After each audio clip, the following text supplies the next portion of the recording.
lecture will be about the spinal degeneration and the red flags of the spine. Now I will draw the axial view of the disc and the posterior lamina posterior to it. So imagine that this is the disc.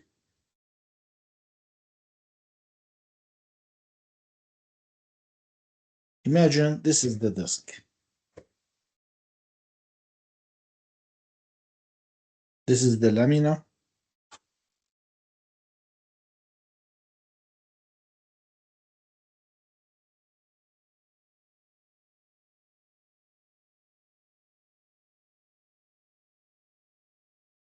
This is the spinous process. This is the lamina here. And this is the facet joint. And this is the facet joint on the other side. So this is the disc, and this is the posterior lamina. This gap here and this gap here are the intervertebral foramina. This is the intervertebral foramen, the intervertebral foramen. Now, this is the neural element. This is the thecal sac. The thecal sac is the dura with its content inside. I mean the dura with the spinal with the spinal CSF, the cerebrospinal fluid inside, with the spinal cord or the cauda equina inside. So the thecal sac is the dura with its content inside. So it's the dura. The internal content is the CSF along with the spinal cord or the cauda equina according to the level. Above L1 is usually spinal cord, below L1 is the cauda equina. Now, this is the nerve root, and this is a nerve root here. This is another nerve root exiting from the neural foramen. Imagine that a disc happens here at this part. What will happen? This will result in compression of the nerve root, and this is called radiculopathy.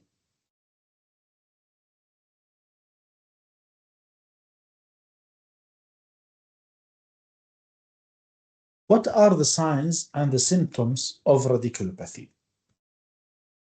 First, the sensory symptoms. This include pain, numbness, paresthesia in the dermatome innervated by this nerve root. Okay, and this is called pain, numbness, paresthesia. It's part of the radiculopathy.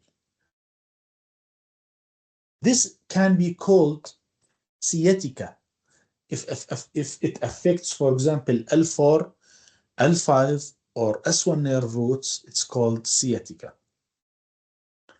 If it affects L1, L2, or L3 nerve roots, it's called cruralgia. If it affects the cervical spine, the upper limb, and the cervical spine, it's called brachialgia. So the pain which results from a radiculopathy can be called sciatica, cruralgia, or brachialgia according to the level. Now, if it is more severe, what will happen? If it's more severe, it can also affect the myotome, and this will result in weakness in the movement or in the group muscles innervated by this nerve root. So radiculopathy starts with pain, neuropathic pain, numbness, paresthesia, and then if it's more severe, it can result in weakness. It can affect the myotome. This is regarding radiculopathy. Now, what if the disc is here, in the middle, here, for example. Or if there is here ligamentum flavum hypertrophy, for example, what will happen?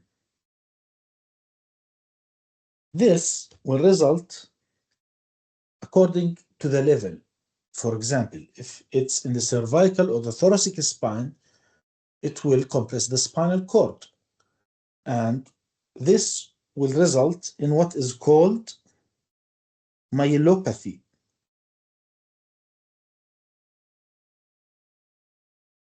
Now, what are the signs and symptoms of the myelopathy? Myelopathy can start usually with spasticity, hypertonia. When you examine the patient, you will find hyperreflexia, hypertonia, and the patient usually complains of spastic gait. The patient walks like a robot. He walks as if he is tightened. Then the patient may have also inaccuracy in hands movement.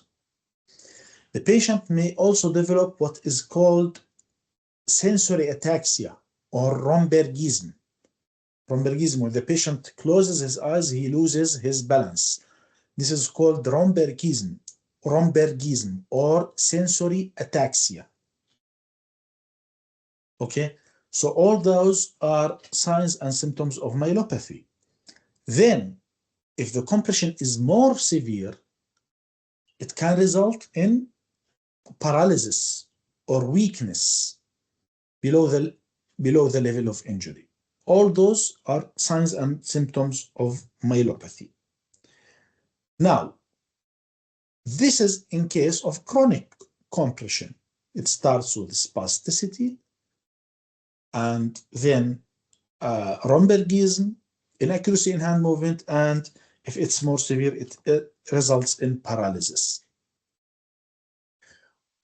This is called myelopathy. But what if the compression on the spinal cord is acute? The compression is acute, then it is not myelopathy, it is a spinal cord injury. Okay? It's a spinal cord injury in this case. So, myelopathy in chronic case, spinal cord injury in acute cases. And what are the signs and symptoms of spinal cord injury? In spinal cord injury, the first symptom is weakness or paralysis. The first symptom in spinal cord injury is weakness or paralysis if the compression is acute. While in chronic compression, in myelopathy, the last symptom is weakness or paralysis. Why is that? Because the adaptation is different. When the condition is chronic, the spinal cord has some time to adapt. That's why in chronic compression, it's called myelopathy. The first symptom is spasticity. The last is the weakness or paralysis. While in spinal cord injury, the first symptom is weakness or paralysis. Now, all what we said about the central compression, this is when it's in the cervical or the thoracic spine. What if the compression is in the lumbar spine, below L1? Below L1, there is no spinal cord. So, if there is acute compression there, below the level of L1, there will be something called acute Cauda equina syndrome. What is Cauda equina syndrome? In Cauda equina syndrome, the Cauda equina is compressed acutely. This results in many symptoms. The first symptom is urine retention. The first symptom of Cauda equina syndrome is urine retention. Then, after that, the patient develops, for example, overflow incontinence after the retention. The patient can develop saddle paresthesia. Saddle paresthesia means numbness and paresthesia in the perianal area and in the medial thighs. This is called saddle paresthesia. And the patient may develop also weakness And usually the patient, when you examine him, you will find hyporeflexia, hypotonia. Why? Because it's lower motor neuron. So signs and symptoms of Cauda equina syndrome: urine retention, overflow incontinence, saddle paresthesia, weakness or paralysis, and hyporeflexia and hypotonia. What if the compression or the stenosis in the lumbar spine is chronic, not acute? What happens? The patient will develop something called neurogenic claudication. Neurogenic claudication.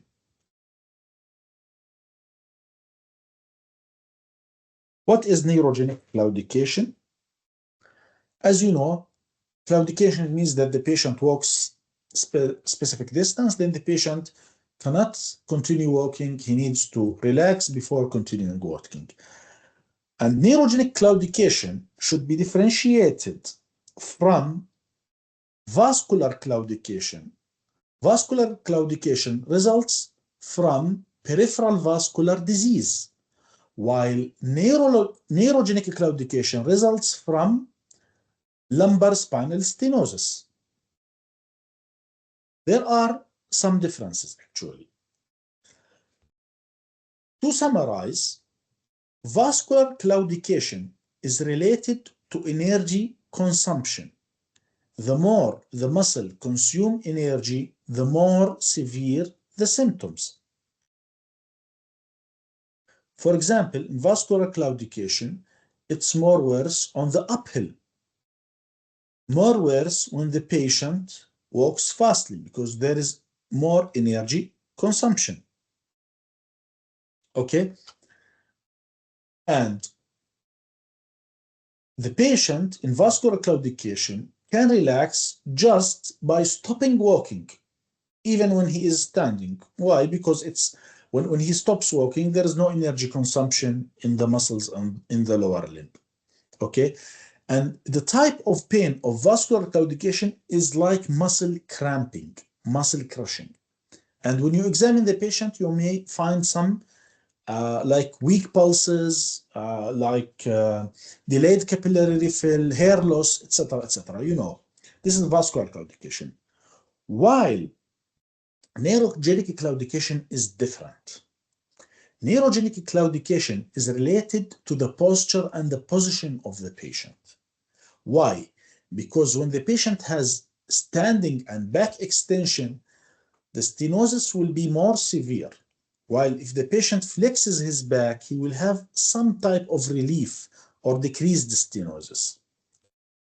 That's why in neurogenic claudication, the patient needs to sit down in order to relax before continuing walking.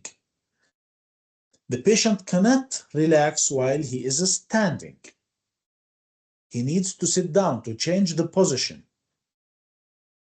And more than this, in neurogenic claudication, standing or walking are almost the same. If the patient just stands without walking, he has the same symptoms as if he is walking. Why? Because it's positional.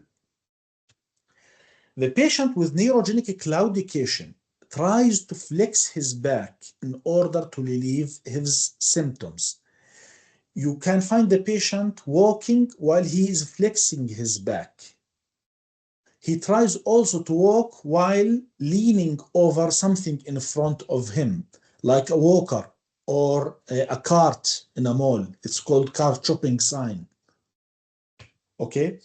And if the patient is standing, he tries to lean forward on a furniture.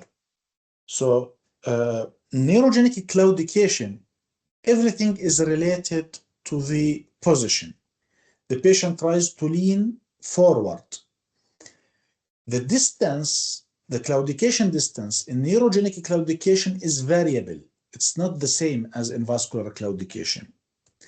And the type of pain in neurogenic claudication is different. In neurogenic claudication, feels something like paresthesia in the lower limbs, rather than muscle cramping in vascular claudication. In neurogenic claudication, it is usually numbness, paresthesia, etc. in the lower limbs.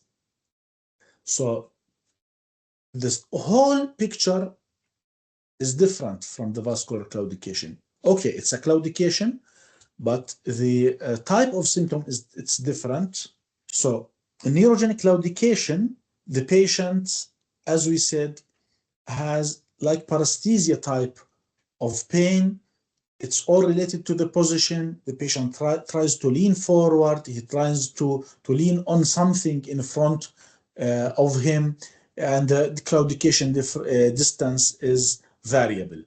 So by this, you can differentiate between neurogenic claudication and vascular claudication. So to summarize what we said, if the disc is here, is paracentral or lateral, it will compress the nerve root and will result in radiculopathy. If the patient has central disc or ligamentum flavum hypertrophy and have central compression, the patient develops, if it's in the cervical or thoracic spine and it's chronic, the patient develops myopathy or spinal cord injury if it is acute. If the central compression is in the lumbar region, it will result in neurogenic claudication if it is chronic, and it is Cauda equina syndrome if it is acute. Now, draw a parasagittal view of the spine, not a mid-sagittal, a parasagittal one. This is the upper level vertebra. This is the vertebral body here. This is the pedicle of the vertebral body. This is the superior articular process. And this is the inferior articular process. Here. The lower level vertebra. This is the vertebral body again.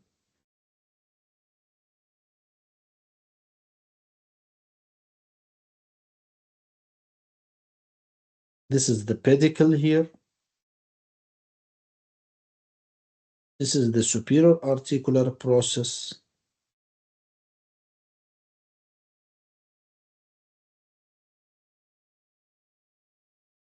And this is the inferior articular process here. Now, this is the facet joint. And this is the intervertebral disc between the two vertebrae.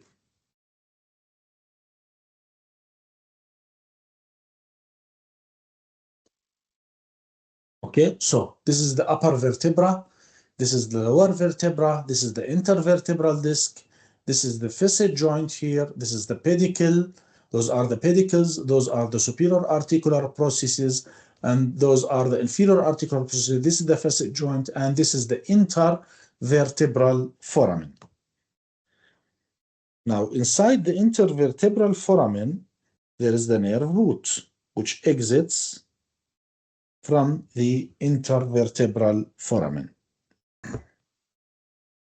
Imagine that this is C3 vertebra and this is C4 vertebra. Then what is the name of this nerve root here?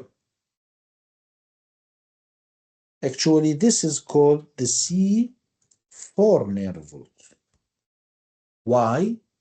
Because as you know, the numbering or the naming in the cervical spine is different from the thoracic and lumbar, because there are 8 cervical nerve roots while there are 7 cervical vertebrae.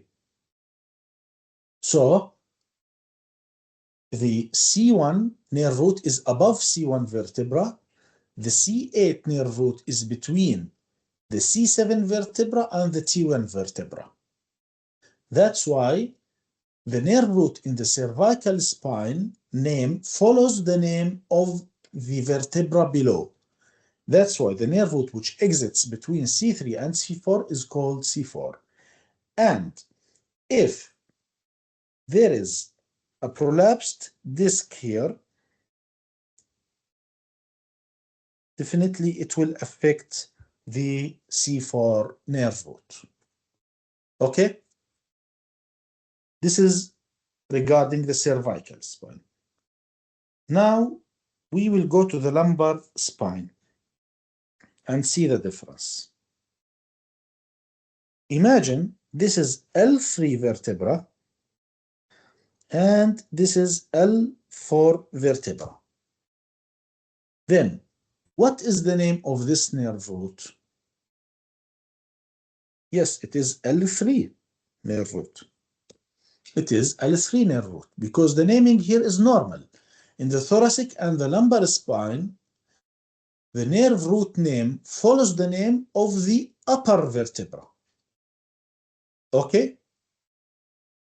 Now, what happens when there is prolapsed intervertebral disc here? Actually, in this case, just in the lumbar spine, in 10% of the cases, the L3 nerve root will be compressed. The same nerve root will be compressed. While in 90% of the cases, the L4 nerve root will be compressed by this disc. How? The question is how? Actually, in this case,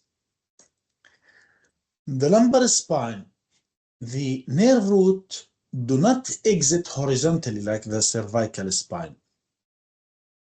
In this case, in the lumbar spine, the nerve root exits obliquely. That's why this nerve root coming from here and going to here, it is the same. It is the L4 nerve root, which comes from here to exit from here, which comes from here to exit from here. That's why in the lumbar spine, in 10% of the cases, the same nerve root will be affected, while in 90% of the cases, the L4 nerve root will be affected.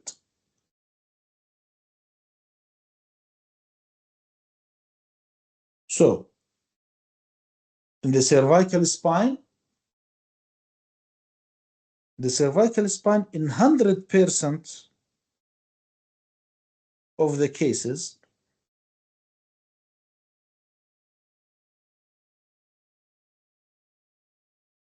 the same nerve root will be affected.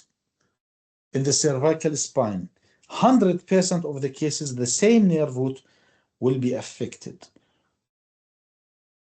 While in the lumbar spine, just 10% of the cases, the same exiting nerve root will be affected, while in 90% of the cases, the traversing nerve root, which exits below, will be affected. So in 90% of the cases, it is the below nerve root, not the same nerve root, which will be affected. But remember, the naming in the cervical spine, the naming of the cervical spine is different than the naming in the lumbar spine. And it's very important, do not mix between the naming system and which nerve root will be affected. In the cervical spine, the naming is different, and in 100% of the cases, the same nerve root will be affected. In the lumbar spine, the naming is normal, but in 10%, the same nerve root will be affected, while in 90% of the cases, the nerve root below will be affected. Now, we will talk about the red flags of the spinal pain.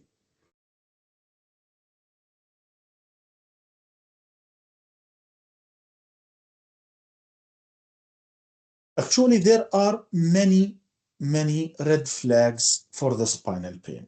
But in order to memorize them all, it's easier to divide them into 4 suspected differential diagnoses.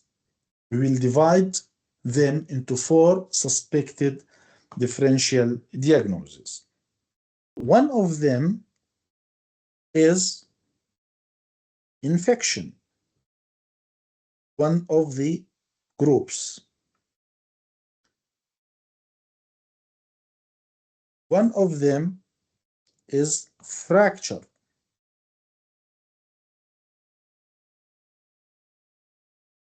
One of them is the neoplasm or the metastasis. And one of them is acute or worsening neurological deficit.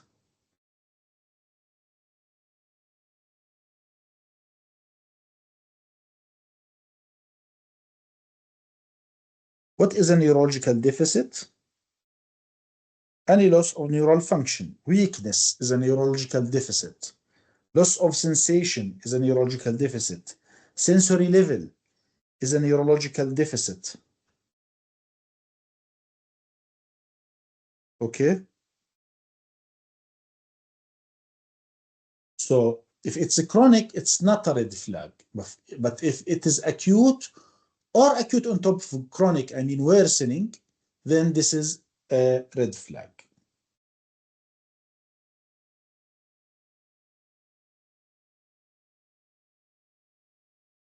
Okay. So we will discuss each one of them. Regarding acute or worsening neurological deficit, if the patient comes with acute neurological deficit like acute foot drop, acute hand drop, flail foot, inability to stand, etc., or when you examine, you find some weakness. If the patient develops, for example, sensory level, a level and below, the patient has no sensation. So this is acute neurological deficit, or if it is worsening. When do we suspect infection? Actually, here's an important thing. Those 4 things, when we talk about them, it does not mean that they are the same red flag. Those are the groups. So the red flag is to expect infection. It is to expect fracture, to expect neoplasm. When you suspect, if you suspect infection or fracture or neoplasm, this is the red flag. It's not the red flag itself. For example, in infection, if there is, for example, spinal pain with fever or with night sweats,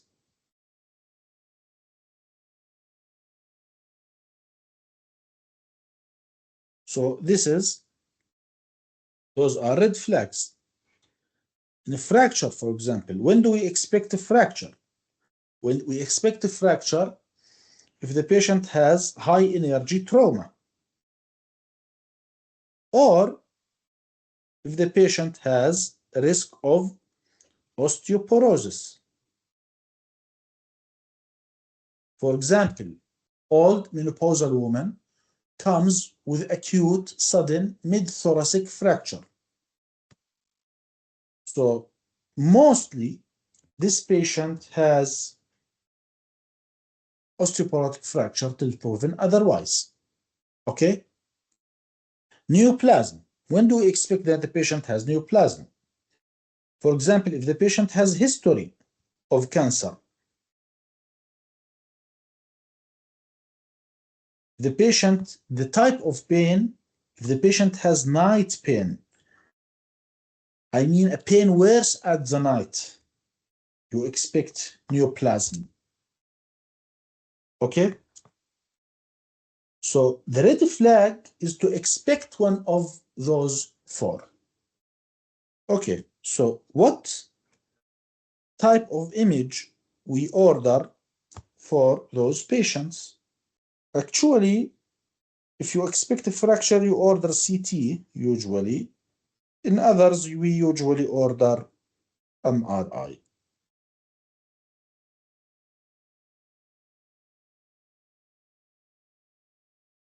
But you should add contrast enhancement if you suspect infection or neoplasm.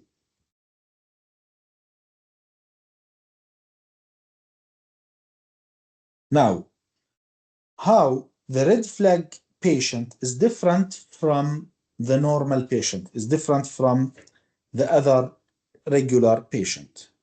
If you have a patient with red flag, then this is like emergency, and it has different level, okay? It's an emergency. And the level of emergency is different between those four. For example, if the patient has acute or worsening neurological deficit, you just have a few hours. And it's called that there are the 6 golden hours. Why? Because when the patient has neurological deficit, this means that the patient has neural compression. This neural compression can result in temporary neurological deficit. But if this compression goes on with time, necrosis happens, and this deficit changes to permanent deficit. That's why time is nerve. In the case of neurological deficit, if it is acute, time is nerve. So we just have a few hours, and we should treat the patient as if he is going to surgery. If the patient has acute worsening or worsening neurological deficit, keep the patient NPO, send the patient labs, make an emergency imaging for the patient, and prepare the patient as if he is going to the surgery directly, okay? Now, if the patient has infection, we also need to hurry, but it's said like 2 days. If the patient has fracture without neurological deficit, I mean, if you suspect a fracture, as long as the patient has immobilization, you can wait.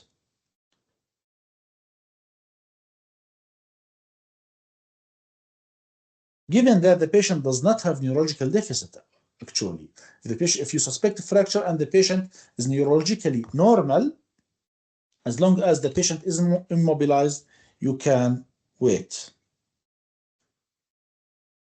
And in case of neoplasm, the patient needs to do a lot of things in a frame of almost 2 weeks. But in those 2 weeks, the patient of suspected neoplasm need to do a lot of things. The patient need to have imaging of the spine. The patient may need to have METS workup. For example, whole CT scan of the neck, chest, abdomen, pelvis to see the source of the metastasis. The patient may need to have nuclear scan, for example, PET scan or bone scan. The patient may need to have biopsy and wait the result of the biopsy. The patient may need to have, for example, chemoradiotherapy. He may need to have multidisciplinary meeting between the neurosurgeon, the spinal surgeon, the oncologist, the pathologist, and the radiologist in order to make a shared decision of what to do for the patient. The patient may need surgery, chemotherapy, radiotherapy, multimodality treatment. So 2 weeks, but the patient need to do a lot of things in those 2 weeks, okay? And the patient who has red flag is different from the normal patient, because in a normal patient, you can just make an order, tell the patient to come back with the image later. But when the patient has red flag, you should follow the patient closely until the patient is safe. For example, if you want to send the patient to image, you need to arrange the image by yourself. You call the imaging center, you tell them, I have a patient with red flag, I want to send him to you now. You tell the patient that you arranged with this center, and you send the patient and tell the patient to come back to see the result immediately if the patient has red flag. You can admit the patient. This is one solution, to admit the patient to be under your observation. Okay? So that's how the red flag patient is different from the normal patient. And it's worth mentioning that those categories, those 4 categories, are not separate actually. There are some intersection between them. For example, the patient may have a neoplasm, an osteolytic metastasis, which leads to fracture, and this fracture can compress the spinal cord and result in acute neurological deficit. The patient may have, for example, osteoporotic fracture, which will lead to neurological deficit. The patient may have abscess, spinal epidural abscess, which can compress and lead to acute neurological deficit. So there are some intersection between those 4 categories, and you take the most serious into account. For example, if the patient has neoplasm with acute neurological deficit, then the patient need to be managed immediately within 6 hours. Okay? If the patient has a fracture with neurological deficit, also the patient need to have immediate treatment because he has neurological deficit. So you take the most serious one of those 4 categories. Okay? So this is the end of our lecture. Do you have any question?